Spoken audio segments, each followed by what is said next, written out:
Hello সাথীও, তোমরা এর আগের অভিনয়ে দেখেইছো আমি আমার দিদিবাড়িতে এসছি কি আবার চলেও যাচ্ছি, যেহেতু আমাদের কালকে সকালে ট্রেন।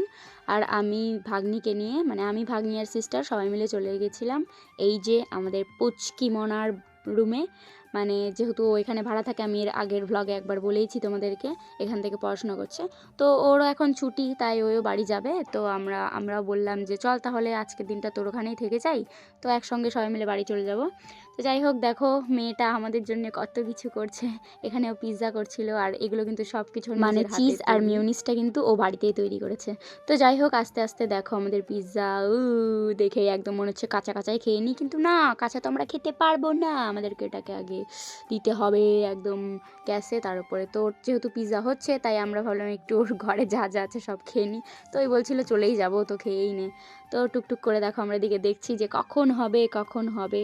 তো ফাইনালি যেহেতু আমরা ওটার ছবি তুলে স্ট্যাটাস দিয়ে দিই, আর এই যে দেখো দেখতেই পাচ্ছ লোকজনের মানে নজর লেগে আমাদের পিৎজাটা পুড়ে যায়। কিন্তু যাই হোক, খেতে কিন্তু দারুণ হয়েছিল, দারুণ মানে দারুণ হয়েছিল। ওর মনটা একটু খারাপ হয়ে যায় যে পুড়ে গেল। আমি বলছি আয় বাদ দে ভাই, খেতে তো টেস্টি হয়েছে, আমরা তো খেয়ে তো নিয়েছি। তার মধ্যে আমি আইসক্রিম খাচ্ছি, আর আইসক্রিম খাওয়ার ফাঁকেই দেখো ওর মনটা খারাপ করছে জন্য ও ম্যাগি করে নিয়ে চলে এসেছে যে না কিছু তো একটা খা তোরা। তো যাই হোক, ম্যাগি খেতে খেতে এইদিকে আমাকে ও সাজিয়ে দিচ্ছিল, একটু সাজুগুজু করছিলাম ভিডিও করার জন্য।